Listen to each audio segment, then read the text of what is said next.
Good day, everyone, and welcome to another episode of the Stretford Inn. And as you can see, I'm at the beautiful Chapman's Peak, but I'm here for a reason.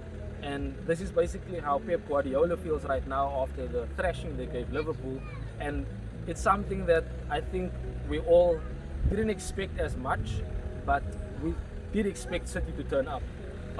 Me personally, I thought Liverpool would turn up and that they would actually make a nice game of it. I think they did try to be open, but that didn't manage to happen.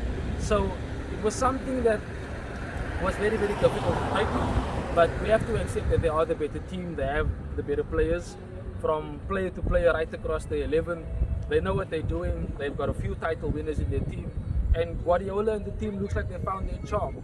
And right now, because I'm standing at Chapman's Peak, right on top of the mountain, that is how they feel. They feel on top of the world, and that is why I'm standing here. So kudos to them for the performances that they gave. But just from a personal United fans perspective, I'm kind of laughing at Liverpool because there's no excuse for them. They actually cannot come up with any excuses. I've spoken to a few guys that I know, and it's been crazy. Some of them are speaking about the injuries that they had. They're speaking about fatigue, but every team goes through that. Every team struggles, every team has a blip, but they've been bad for a while now, and that is the consequences of pushing a team of only 11 players to their maximum for 3 years.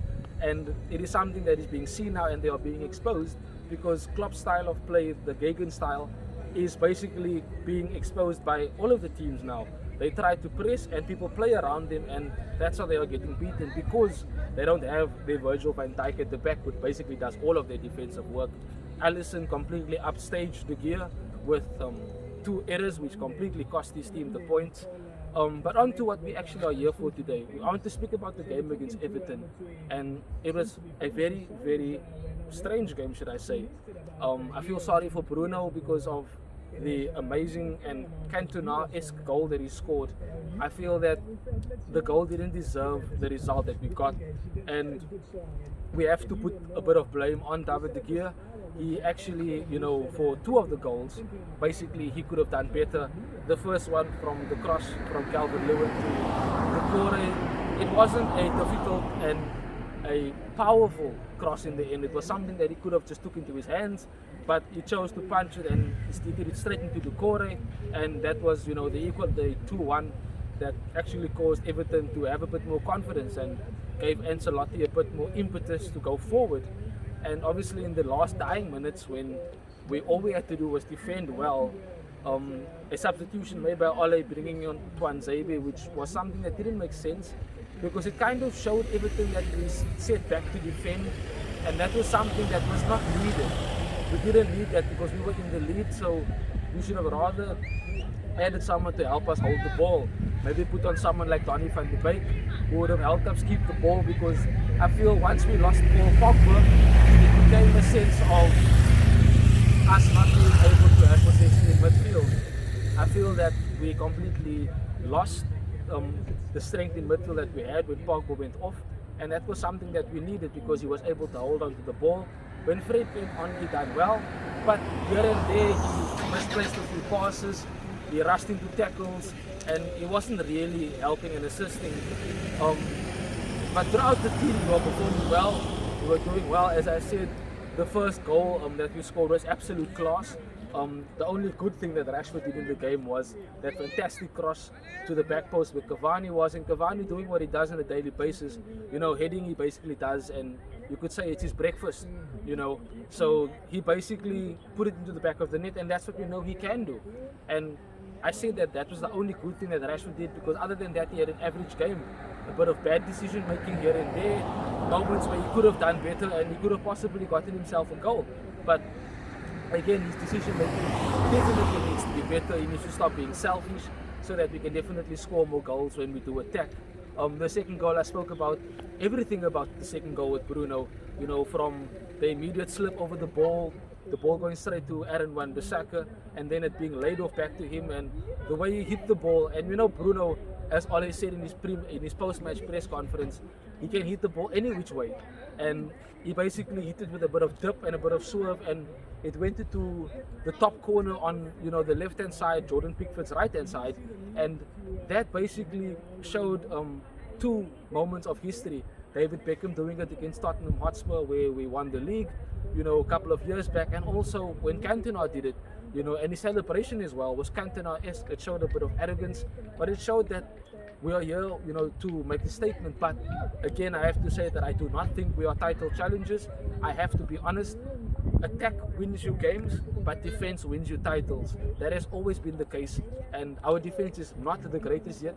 I don't think that Lindelof is the number one partner for Harry Maguire. I feel that when Eric Bailly is in the team, we are more confident at the back and we are more solid. We need Eric Bailly to be in the team for a consistent length of time in order for us to actually look to challenge if that is what we want to do. And we need to stop telling ourselves that we are not in a title race, because we are. We have played well enough in certain games and brought ourselves to the position that we are. And the only way for us to have progress is to either win the title or to lay second. We cannot lay third, because that's where we laid last season, and it wouldn't be seen as progress. It would basically just be seen as a season of stagnation, and we do not want that. So I feel that we definitely need to move forward from that, and going on into our next game against West Ham, being tomorrow in the FA Cup, which is again a bit of a free hit, but it will be a difficult game because West Ham are chasing a Champions League place. They have a very good team with very good players, with, you know, Said Benrahma, you know, Lingard is there right now. I'm not too sure if he's able to play against us because he is on loan, but it is the FA Cup. I'm not too sure if that applies, because I know it applies in the Premier League. But if he should play against us, we definitely know what he can do, and he will definitely know the weaknesses, you know, in our team. Whichever team plays, I definitely think that Ole will rotate the team. I definitely think that he will put Dean Henderson in goal, not because of the mistakes that De Gea has made, but simply because that a bit of rotation is needed in that department. I don't think that Tuanzebe has done well. He started the season well, you know, with the performances that he gave. Sorry, the moments where he had his performance against PSG in the Champions League, where he completely kept Mbappe and Di Maria in his pocket, you know, and he performed extremely well after his first game coming back from an injury. So that is the player that we know that he can be, but it's just a matter of confidence now. You know, he has cost us points in the last performances that he has done, and that is something that I'm sure Ole will definitely speak to him about. But as I said, for the West Ham game, it's going to be a tough one. It is the FA Cup, it is a bit of a free hit, and definitely ensure that West Ham will come and attack us and they won't have any fear. So I feel that we can win the game. I definitely feel that whatever players do play, that we do have a second string strong enough that can actually compete and go out there and win the game for us. So with that being said, I definitely, guys, hope that you enjoyed the video. Thanks for watching. Definitely give a like, give a subscribe, and share it to everyone and all of your football friends, guys and girls, and definitely let us support the channel and let us have it grow. I'll definitely see you guys again. Thanks for watching, and that's it from me, Sashin Johnson, your host, and the Straight for the End.